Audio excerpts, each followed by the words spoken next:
आपकी लाइफ कितना भी बुरा टर्न क्यों ना ले, फिर भी छोटी छोटी चीज़ों में खुशी ढूंढना ये बहुत ही इंपॉर्टेंट है। इस ब्यूटीफुल मैसेज के साथ आज की मूवी आती है क्रिसमस इन अगस्त, ये 1998 की कोरियन मूवी आज मैं आपको एक्सप्लेन करने वाला हूँ। ये एक लव स्टोरी है, तो जल्दी से शुरू करते हैं। मूवी स्टार्ट होती है और हमारा मेन कैरेक्टर वॉन हमें उठता हुआ दिखता है। आज का जो ये दिन है इसके लिए हार्ड होने वाला है। इसे हॉस्पिटल में जाना होता है। जब वह वहाँ पहुँचता है तो वहाँ एक छोटी सी लड़की खेल रही होती है। इसे खेलता देख वो हंसने लगता है और उस छोटी सी लड़की को भी हंसाता है। इसका आज डायग्नोसिस हुआ है, पर ये कुछ अच्छा नहीं है। वॉन फिर डायरेक्टली अपने स्कूल में आ जाता है। जब वो छोटा था तब जिस तरह से खेलता था उसी तरह से सब चीज़ें ट्राई कर कर देखता है। फिर वो ग्राउंड पर बैठता है।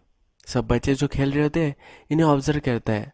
यह हमें कहता है कि जब मैं छोटा था तब मैं ऐसे ग्राउंड के बाहर बैठता था और सबको देखता था ये कैसे खेल रहे हैं, ये हमेशा मैं देखता रहता था। वॉन कहता है कि आज मुझे रियलाइजेशन हुआ है, जैसे मेरी मदर गुजर चुकी है उसी तरह से मैं, मेरा ब्रदर, मेरी सिस्टर, हम सब इस दुनिया से चले जाने वाले हैं। वॉन फिर अपने शॉप में आ जाता है। ये फोटोग्राफी करता है और कुछ जेरॉक्स वगैरह का भी काम कर देता है। यहाँ एक लड़की आती है। वो उसके फोटो देखकर बोलती है ये कुछ अच्छे नहीं आए हैं।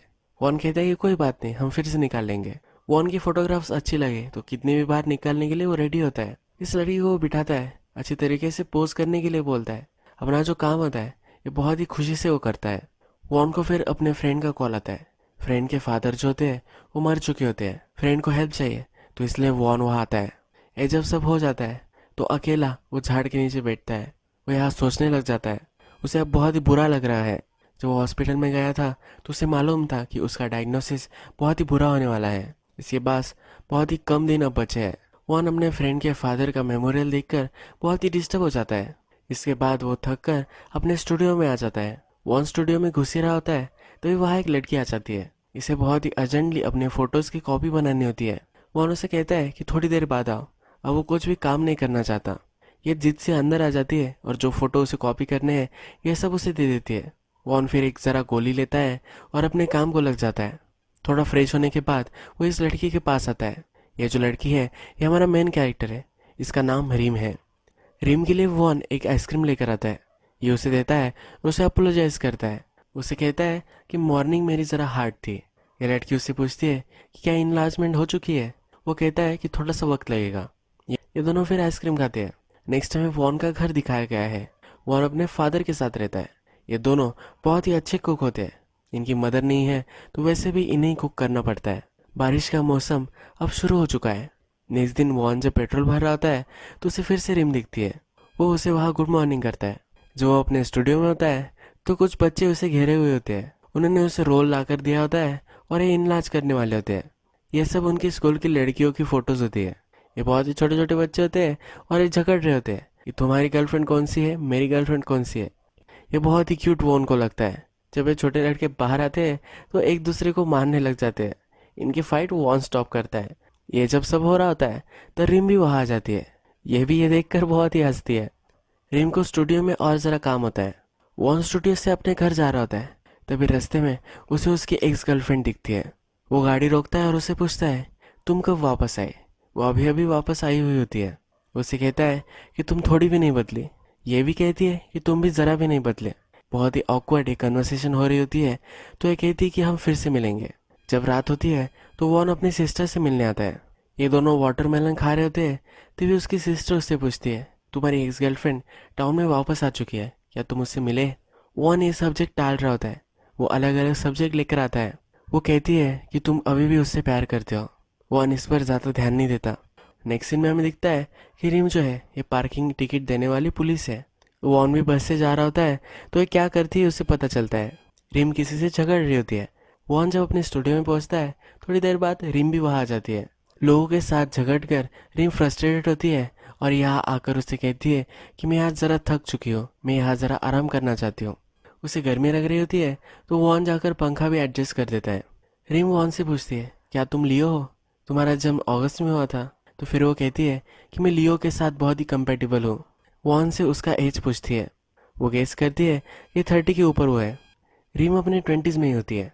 रिम उससे पूछती है कि अब तक तुमने शादी क्यों नहीं की। वॉन उसे हंसते हुए कहता है कि उसके 2 बच्चे हैं। रिम उस पर बिलीव नहीं करती और कहती है कि तुम्हारे कपड़ों से नहीं लगता कि तुम्हारे 2 बच्चे होंगे। ये फिर वॉन के पास बैठती है और सो जाती है। थोड़ी देर बाद अपनी आँख खोलती है और उससे पूछती है कि तुम इतनी कॉन्फिडेंटली आज मुझसे कैसे बात कर रहे हो। वॉन उससे कुछ भी नहीं बोलता। नेक्स्ट सीन में वॉन अपनी फैमिली के साथ डिनर कर रहा है, ये हमें दिखता है। वॉन के फादर ने आज सब कुछ बनाया होता है। वॉन के फादर ने आज सब कुछ डिनर वगैरह बनाया होता है। उसकी सिस्टर, उसकी बेटी, उसके ब्रदर इन लॉ, ये सब वहाँ आए हुए होते हैं। वॉन की सिस्टर खाने की तारीफ करती है। वॉन के फादर कहते हैं कि तुम्हें तो कभी भी अच्छा खाना बनाना नहीं आता। वॉन और उसके फादर उसे बहुत ही चिढ़ाते हैं। डिनर हो जाने के बाद एक अच्छी सी फैमिली फोटो ले लेते हैं। दूसरे दिन हमें दिखता है कि रिम रास्ते से अकेले जा रही होती है और उसके हाथ में एक बड़ी सी बैग होती है। ये बहुत ही हेवी होती है। वॉन उसको पास करता है और आगे चला जाता है। रिम को लगता है कि चला जा चुका है, पर यू टर्न लेकर उसकी हेल्प करने के लिए आ जाता है। उसे पीछे बिठाता है और उसे जहाँ जाना है वहाँ छोड़ देने वाला होता है। बाइक ज़रा फास्ट चलाता है जिससे रिम उसे पकड़ ले। वॉन उससे पूछता है क्या तुम्हारा कोई बॉयफ्रेंड है। वो कहती है कि नहीं है। वॉन उससे पूछता है क्यों नहीं है। वो कहती है कि मुझे कोई इंटरेस्टिंग मिला ही नहीं है। वॉन उससे कहता है कि मैं श्योर हूँ कोई ना कोई तो इंटरेस्टिंग तुम्हें मिल ही जाएगा। वॉन फिर अपने शॉप में आ जाता है तो उसकी एक्स गर्लफ्रेंड वहाँ आती है। इसकी एक्स गर्लफ्रेंड का जो पति है ये बहुत ही अब्यूसिव है और बहुत ज़्यादा ड्रिंक भी करता है। उसकी सिस्टर ने ये सब उसे बताया था। अब इसके पास आई है तो उसे अंदर बिठाता है। अपनी जो 20 साल पुरानी यादें होती है वो फिर से ताज़ा करने की कोशिश करता है।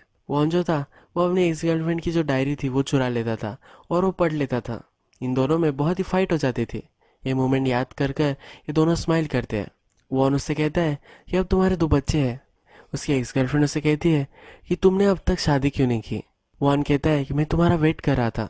ये वो मजाक में कह रहा होता है, पर ये थोड़ा सा सही भी होता है। इस एक्स गर्लफ्रेंड ने सुना है कि वॉन बीमार है, इसलिए उसे देखने के लिए वो आई है। उसे ये पूछती भी है। वॉन कहता है कि इतना ज़्यादा कुछ सीरियस नहीं है, मैं ठीक हो जाऊंगा।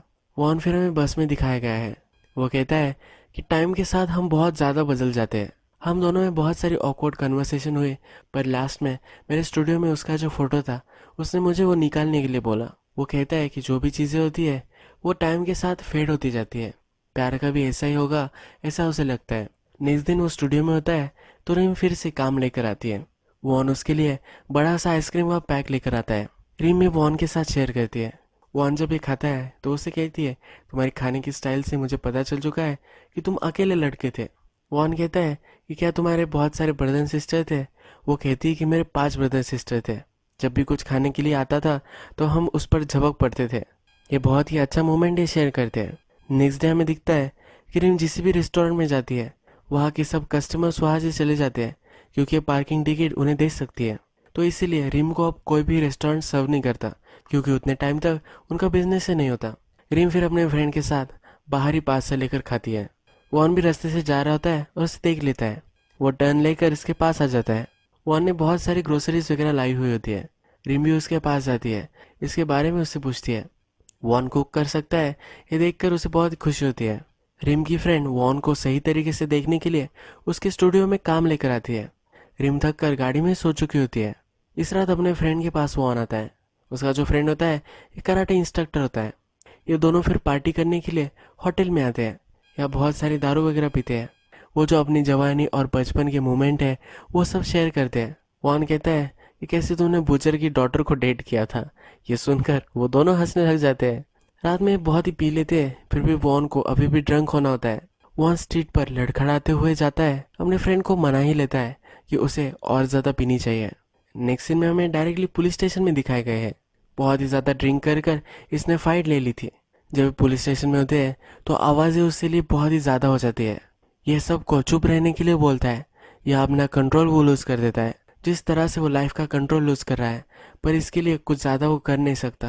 पर अब वो यहाँ चिल्ला कर अपना जो गुस्सा है यह सब कुछ निकाल लेता है। दूसरे दिन सुबह में उसका फ्रेंड उसे कॉल करता है। उसने जो सब किया था ये सब उसे सुनाता है। वॉन को कुछ भी याद नहीं होता। रिम फिर से वॉन के स्टूडियो में आती है। आज उसे उसकी तस्वीर लेनी होती है। वॉन उसकी तस्वीर लेता है और फिर ये दोनों बात करने लग जाते हैं। एक दूसरे की लाइफ के बारे में पूछते हैं। वॉन पूछता है कि तुम्हारा जॉब तुम्हें कैसा लगता है। वो कहती है कि ठीक है, जॉब तो जॉब ही होता है। वॉन के जॉब के बारे में वो पूछती है, पर इसमें ज़्यादा वो थॉट नहीं देता। रिम का आज पेचेक आया हुआ होता है तो वॉन उससे पूछता है कि क्या तुम आज मुझे ट्रीट दोगी, तो वो भी इसके लिए मान जाती है। थोड़ी देर बाद वॉन का जो स्टूडियो होता है यहाँ एक बड़ी सी फैमिली आती है। एक फैमिली फ़ोटो इनको निकालनी होती है। यहाँ एक बूढ़ी औरत होती है। इसका जो सन होता है वो कहता है कि आज तुम्हारी एक फ़ोटो निकालनी है। ये ओल्ड लेडी थोड़े साल में मर जाएगी, इसकी जो फ्रेम होगी इसके लिए फ़ोटो चाहिए, इसलिए ये फ़ोटो निकालती है। ओल्ड लेडी को ये फ़ोटो नहीं निकालना होता, पर उसका सन उसे फोर्स करता है। नेक्स्ट सीन में हमें दिखता है कि वॉन एक जगह पर फंसा हुआ होता है और बहुत सारी बारिश आ रही होती है। रिम भी वहाँ से गुजर रही होती है, तो वो उसके पास आती है। वॉन कहता है क्या हम ये अम्ब्रेला शेयर कर सकते हैं। वो एक शर्त रखती है, अगर तुम ड्रिंक बाय करोगे तो मैं ज़रूर ये शेयर करूँगी। वॉन भी इसके लिए मान जाता है और वो आज रात 7 साढ़े 7 बजे उसके पास आने वाली होती है। ये एक ही अम्ब्रेला शेयर करते हैं। रिम को ज़रा रेन लग रही होती है तो अपने पास उसे खींच लेता है। उसे वो बारिश नहीं लगने देता। जब रात होती है तो और भी बारिश आ रही होती है और वॉन रिम का ही इंतज़ार कर रहा होता है। थोड़ी देर बाद जो ओल्ड लेडी की फ़ोटो उसने ली थी वो वहाँ आ जाती है। ये ओल्ड लेडी अब सज धज कर ज़रा आई है। ये वॉन से कहती है कि तुमने मेरा फ़ोटो लिया था, वो उसे अच्छा नहीं लगा था। ये उसके फ्रेम के लिए होगा तो उसे बहुत ही अच्छा इस फोटो में लगना है। ये ओल्ड लेडी उससे पूछती है कि क्या तुम मेरी और एक फ़ोटो लोगे। वॉन कहता है कि क्यों नहीं, ज़रूर लूँगा। ये कहती है कि मेरे पास पैसे नहीं है। वॉन इसे कहता है कि मैं कोई भी पैसे नहीं लेने वाला। वॉन इस ओल्ड लेडी की बहुत ही ब्यूटीफुल फ़ोटो निकालता है। रात हो जाती है पर फिर भी रीम नहीं आती। वॉन फिर घर आता है। बहुत बिजली कड़कड़ा रही होती है। वो बहुत ही डर चुका होता है। अपने फादर के पास आकर वो सो जाता है। नेक्स्ट डे स्टूडियो में वॉन होता है तो रिम वहाँ आती है।